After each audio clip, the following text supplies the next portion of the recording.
Welcome to the BDO Inside Out podcast. Today we go on the road with Peter van Laer. He is CEO of BDO Belgium. And we learn why his family life and the BDO magic are not that different. Good morning, Peter. Good morning, Jan. Welcome to this podcast. My first question, what was your breakfast? I usually do not take that much of a breakfast. I did have a cup of coffee, which I take every morning.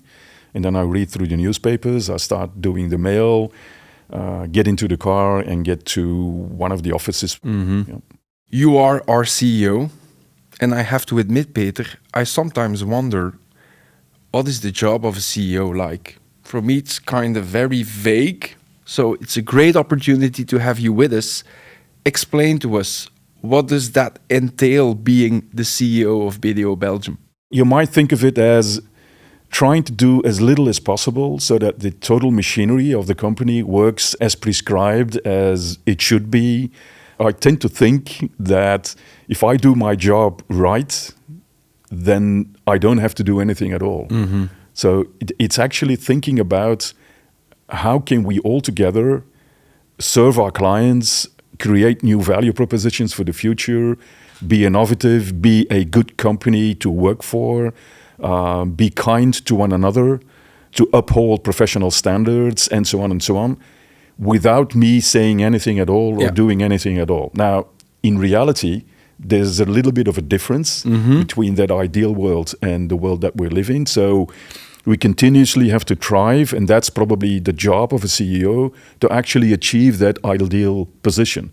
And that is to watch out and observe, where can I push buttons, ask questions to people, stimulate people in order for them to grow into that ideal situation of a company, so that it works as a very good oiled machine that does the right things and the good things automatically. Yeah. And that's a hell of a job. I can imagine. It's all about keeping the really big holistic overview. That's keeping the holistic overview. That is sometimes going down to very detailed level of discussions. It is everything together. You have to be able to switch context very quickly, because we have a large organization with a lot of people, with a lot of business practices, with a lot of teams, with a lot of value propositions.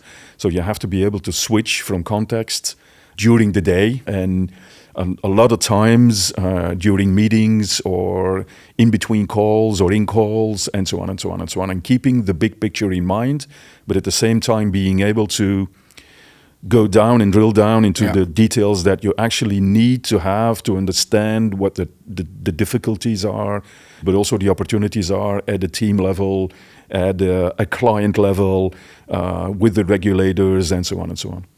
What are you most proud of in your career as CEO of BDO Belgium so far?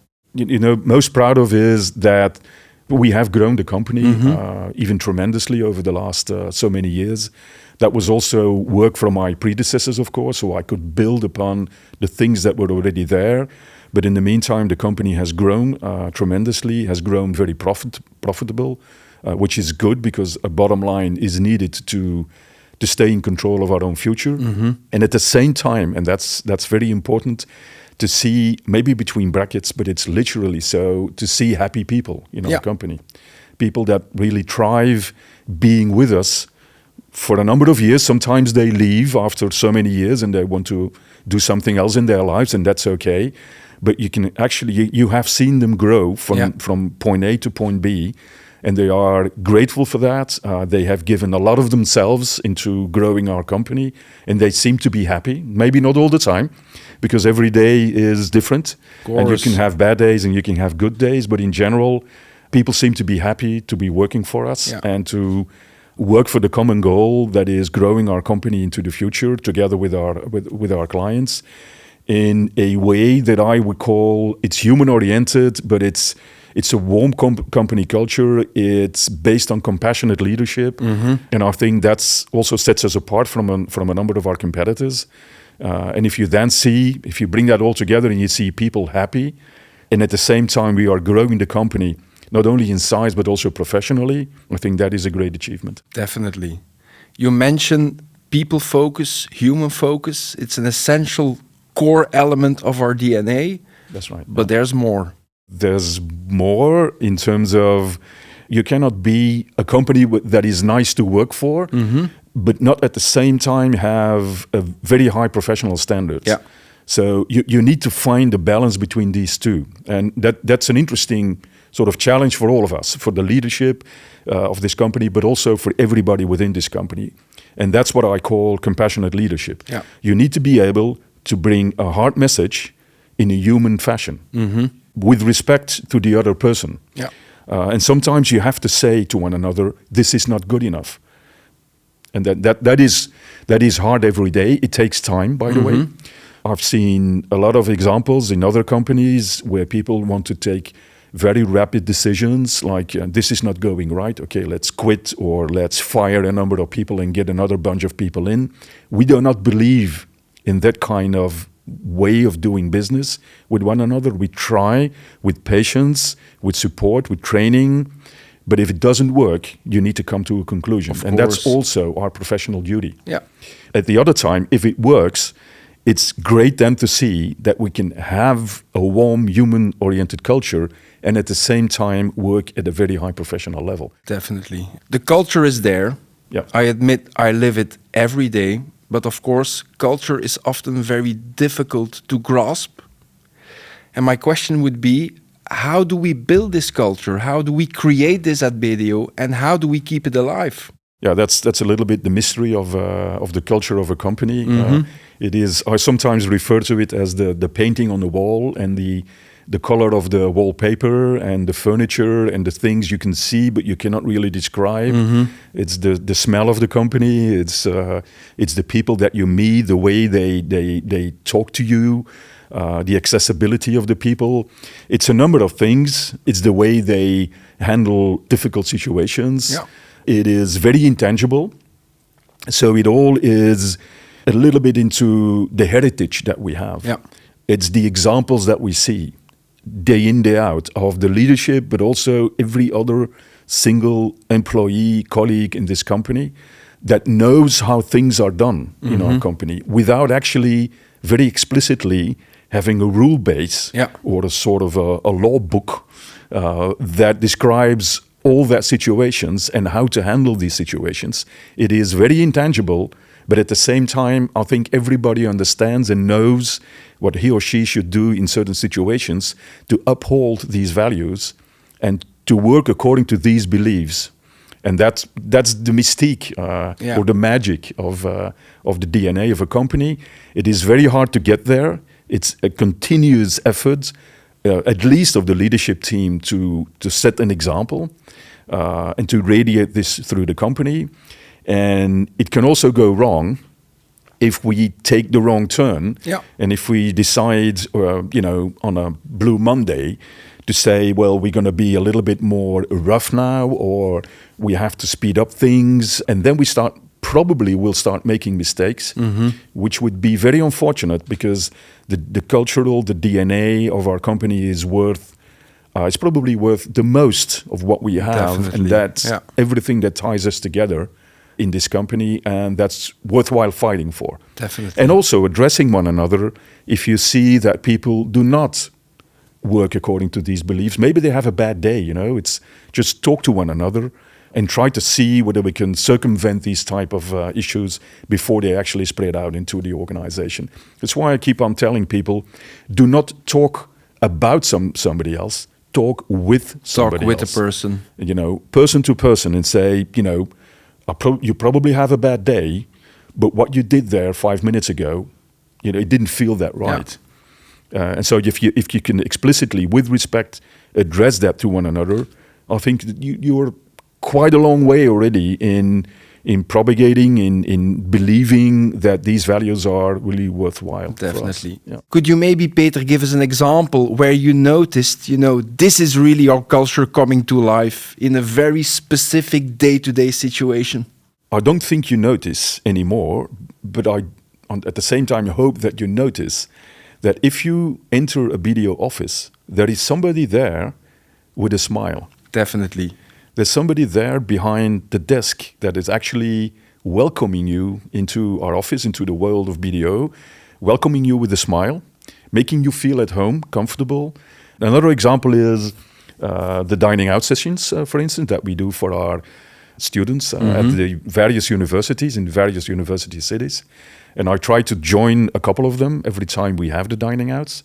And it's always wonderful to see these, a lot of young people. It's 40, 50, 60 people that having a great dinner, but at the same time having great conversations with our colleagues around the table. And then these colleagues switch tables and I move along with them. And they are always surprised to get a lot of attention, not only from me, but also from the colleagues being present there and being very open and authentic in the way we talk about our life at BDO. Yeah. And then the last example is at the New Year's party, I was talking to a number of people that actually joined us from a bigger competitor. And they were quite amazed that they were welcomed with such a warm feeling into this BDO family. And they actually said the words to me. They were only there for a couple of weeks. Like, this is the place that we were looking for. This is where I belong. This is where I belong. Small little things that create the magic. That is amazing to hear that from people that are only, that joined us a week ago. Definitely. Human focus, all about people. Let's maybe talk about Peter as a person. You have a big family. That's right. Yeah. What do you tend to do in your spare time with your family? The kids have grown up in the meantime, of course. I'm no longer the younger parent. You have 4, huh? I've got 4 kids and 1 grandson in the meantime. So I'm not the younger parent anymore. I used to be there, so I know what it is. And I can tell to all the young parents, it'll improve over the years. Just hang in there. It's going to work. You'll be fine. You'll be fine. And your kids are going to be fine. But now they have grown up. 2 have left the house already. And in the meantime, a grandson of a little over 1 year old now. And then the 2 others, the youngest, are in college. So, during the week, they stay in Leuven. And so the house is empty. Yeah. And then in the weekends, we add 2 students to the house. And then on Sundays, most Sundays, everybody gathers in late afternoon, in the evening, to have dinner together. A meal, by the way, that I cook, that I make. Oh, really? So it's a large family because it's not only the kids, but also the plus ones that we, in the meantime, have around the table. So if everybody's there, it's 10 people around the table. Which is a big dining table. It's a big dining table. The house is equipped for a lot of people, of course. Then we try to have dinner together every Sunday or every other Sunday with the complete family, which is good. Then you can hear the stories of what they are doing during their weekdays, on the jobs, how they progress in their lives, and what they are doing to build their lives as we have built so many years ago and still are building, of course. And cooking, you just mentioned that you're the cook on Sunday. What is your signature dish, Peter? The signature dish is... It most of the time boils down to either it's going to be a pasta dish, so that that's very quick and I can prepare up front with various pastas, or it is meat, so the filet pur with French fries and a number of vegetables and so on and so on. Because you can actually do that for 6 to 10 people. Yeah. Although when we have barbecues, we usually invite even more people, and then we have a bunch of between 10 and 20 people actually coming in for a barbecue. And the good thing is that since we have a lot of kids, we are used to having a big bunch for dinner or lunch or what have you. And people always are very surprised that when they just come to our house in summer times then and having these barbecues, there is a kind of a magic moment, like everybody's joining in, and even people that were not announced are walking into They're the house and say, "You're welcome. We'll fix it." Yeah. And then all of a sudden, there's a barbecue for 20 people, and they say, "Well, did you know that we were coming?" "No, but I just sent some of the kids to the supermarket, and they got all the stuff that we need. And in the meantime, you have a beer or a glass of wine. You have you're outside. You have the story. It's a good feeling. Everybody's happy. Yeah, and nobody actually realizes that we are making a meal for 20 people. Go with the flow. Just go with the flow, and you have a very nice evening. That is a little bit the magic that we try to create in our family. It's an open house. I think it's amazing, Peter. You're talking about, the magic of family life, and you're talking about the magic of the BDO culture. But I see a lot of links between both. Yeah, there's probably a lot of links because I, share the values that I have in my family, in my private life, and I share these same values, and I can share them actually at BDO. And people feel that. I think it's genuine, probably, the fact that you live that, and it's part of your history as well, because I've understood that you come from, a bigger family as well, and you have 2 sisters. Has that shaped you as a person and as a CEO to some extent? Yeah, probably, and also what you get from your parents. I think everybody has something that you inherit from the way you were raised as a kid, apart from the genes you have from your parents, of course.